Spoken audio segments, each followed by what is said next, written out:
Hello guys, ഈ വീഡിയോയിലൂടെ ഞാൻ ഷെയർ ചെയ്യാൻ പോകുന്നത് എൻ്റെ പ്രഗ്നൻസി ടു ഡെലിവറി ജേർണിയാണ്. അതിനു മുന്നേ ഞാൻ പറയട്ടെ, ഓരോ പ്രഗ്നൻസിയും ഓരോ ഡെലിവറിയും ഓരോ അമ്മയും ഡിഫറെൻ്റ് ആണ്. എൻ്റെ സ്റ്റോറി പോലെ ആയിരിക്കില്ല നിങ്ങളുടെ സ്റ്റോറി. ഓരോരുത്തരുടെയും അനുഭവങ്ങളും വ്യത്യസ്തമായിരിക്കും. സോ പ്രഗ്നൻ്റ് ആയിട്ടുള്ള ആരെങ്കിലും ഈ വീഡിയോ കാണുന്നുണ്ടെങ്കിൽ എൻ്റെ അനുഭവങ്ങൾ വെച്ച് നിങ്ങൾ നിങ്ങളെ തന്നെ ഒരിക്കലും കമ്പയർ ചെയ്യാൻ പാടില്ല. ഹെൽത്തി ആൻഡ് ഹാപ്പി ആയിട്ട് നിങ്ങൾ നിങ്ങളുടെ ബേബീനെ റിസീവ് ചെയ്യാൻ വേണ്ടി തയ്യാറായിരിക്കുക. അവരുടെ ടൈം ആകുമ്പോൾ അവർ നമ്മളുടെ കൈകളിലേക്ക് സേഫ് ആയിട്ട് എത്തിക്കോളും. ഓക്കെ, അപ്പോൾ എൻ്റെ സ്റ്റോറിയിലേക്ക് പോയാലോ. ഞാൻ പ്രഗ്നൻ്റ് ആണെന്ന് അറിയുന്നത് 2025 മെയ് 5-നായിരുന്നു. അന്നത്തെ ദിവസം എനിക്ക് നല്ല പനിയായിട്ട് തൊട്ടടുത്തുള്ള ക്ലിനിക്കിൽ ഡോക്ടറെ കാണിക്കാൻ വേണ്ടി പോയപ്പോഴാണ് ടെസ്റ്റ് ചെയ്യുന്നതും പ്രഗ്നൻ്റ് ആണെന്ന് അറിയുന്നതും. എൻ്റെ ഹസ്ബൻഡ് അപ്പോൾ 2 മാസത്തെ ലീവിന് നാട്ടിൽ വന്ന സമയമാണ്. ഏകദേശം 1 മാസം അപ്പോൾ തന്നെ കംപ്ലീറ്റ് ആയിരുന്നു പ്രഗ്നൻ്റ് ആണെന്ന് അറിയുന്ന സമയത്ത്.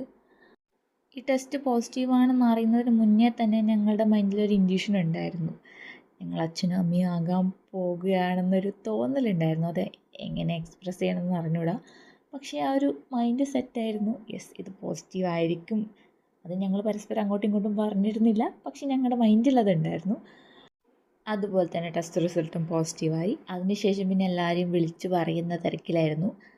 അപ്പം നമ്മൾ അനുഭവിച്ച എക്സ്പീരിയൻസ് പ്രത്യേകിച്ച് ഇവിടെ എടുത്ത് പറയുന്നില്ല.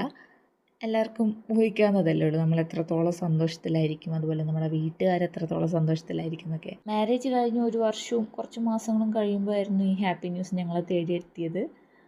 ഈ ഒരു സമയത്ത് ഞാൻ ജോബൊന്നും ചെയ്യുന്നുണ്ടായിരുന്നില്ല. പിന്നെ പ്രഗ്നൻ്റ് കൂടെ ആയപ്പോൾ ഇനി ഏതായാലും ഇതൊക്കെ കഴിഞ്ഞിട്ട് സമാധാനത്തിൽ ജോബ് അന്വേഷിക്കാമെന്ന് കരുതി.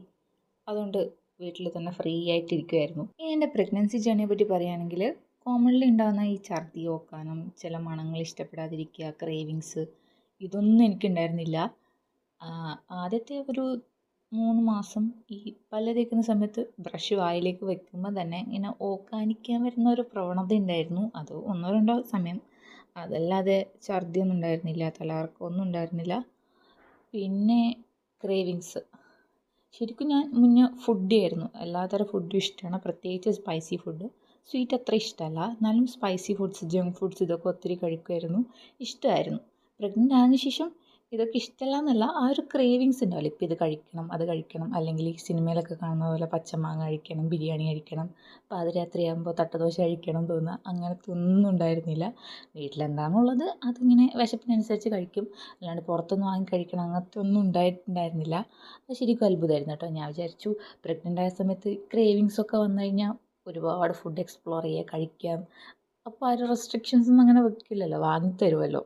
അത്യാവശ്യം നല്ല ഫുഡൊക്കെ ആണെങ്കിൽ വാങ്ങിത്തരുമല്ലോ. പക്ഷേ എന്തോ ക്രേവിങ്സ് ഒന്നും ഉണ്ടായിരുന്നില്ല. ഹെൽത്ത് ഇഷ്യൂസ് എന്തെങ്കിലും ഉണ്ടായിരുന്നു ചോദിച്ചാൽ ഇടയ്ക്കിടയ്ക്ക് പനി വരുമായിരുന്നു. പിന്നെ ഒരു 7th മന്തൊക്കെ ആകുമ്പോൾ നല്ല നീര്, കാലിനും മുഖത്തും ഒക്കെ നല്ല നീരുണ്ടായിരുന്നു. പിന്നെ കറുത്ത പാട്, അതാണ് ഏറ്റവും സഹിക്കാൻ പറ്റാത്തത്.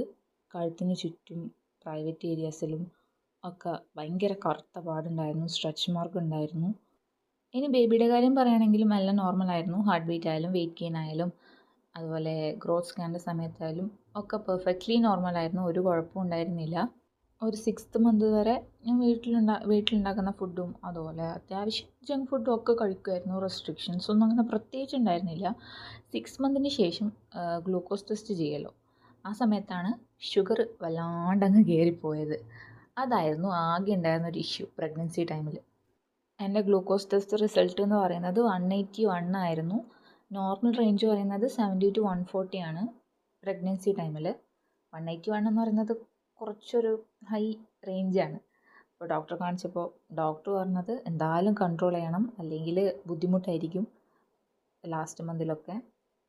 ചിലപ്പോൾ ബേബിയുടെ വെയിറ്റ് വല്ലാണ്ട് കൂടാൻ ചാൻസ് ഉണ്ട്, അപ്പോൾ ഡെലിവറി ബുദ്ധിമുട്ടായിരിക്കും എന്ന് പറഞ്ഞതുകൊണ്ട് കൺട്രോൾ ചെയ്തു.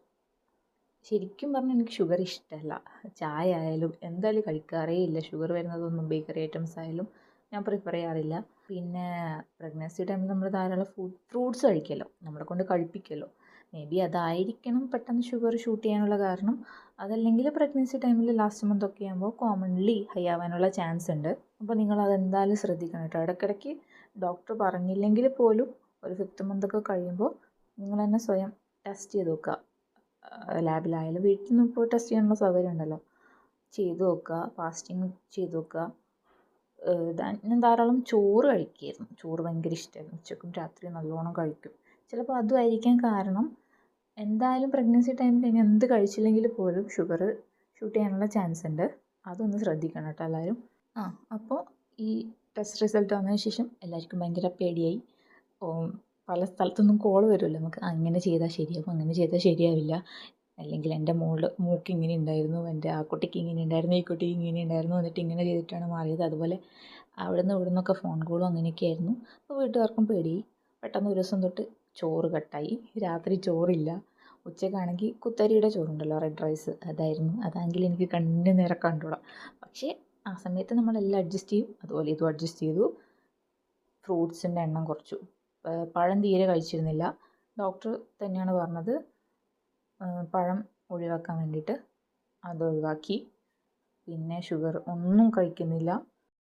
നേരത്തെ പറഞ്ഞതുപോലെ രാത്രിയിലത്തെ ചോറ് കംപ്ലീറ്റ് ആയിട്ട് കട്ട് ചെയ്തു. പകരം ചപ്പാത്തി ഒന്നും യൂസ് ചെയ്തിരുന്നില്ല. ചപ്പാത്തി നമ്മൾ കണ്ടിന്യൂസ് കഴിക്കുകയാണെങ്കിൽ ഗ്ലൂക്കോസ് ലെവൽ കൂടുക തന്നെ ചെയ്യുള്ളൂ. അതുകൊണ്ട് ചെറുപയർ മുളപ്പിച്ചതോ ചെറുപയർ വേവിച്ചത്, പിന്നെ ഉപ്മാവ്, അങ്ങനത്തെ അല്ലറ ചില്ലറ ഐറ്റംസൊക്കെ വെച്ച് അഡ്ജസ്റ്റ് ചെയ്തു.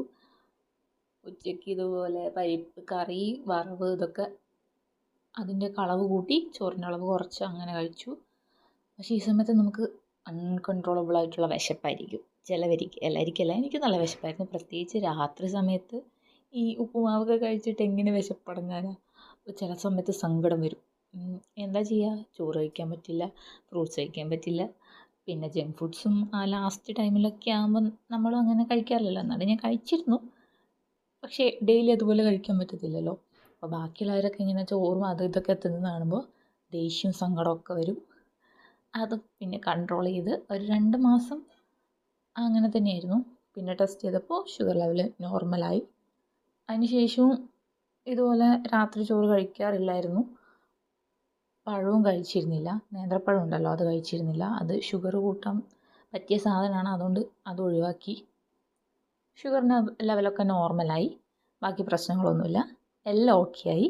2026 ജനുവരി 10th എൻ്റെ ഡ്യൂ ഡേറ്റ് പറഞ്ഞിരുന്നത്. ഞാൻ അതിനു വേണ്ടി ഇങ്ങനെ വെയിറ്റ് ചെയ്തിരിക്കുകയായിരുന്നു.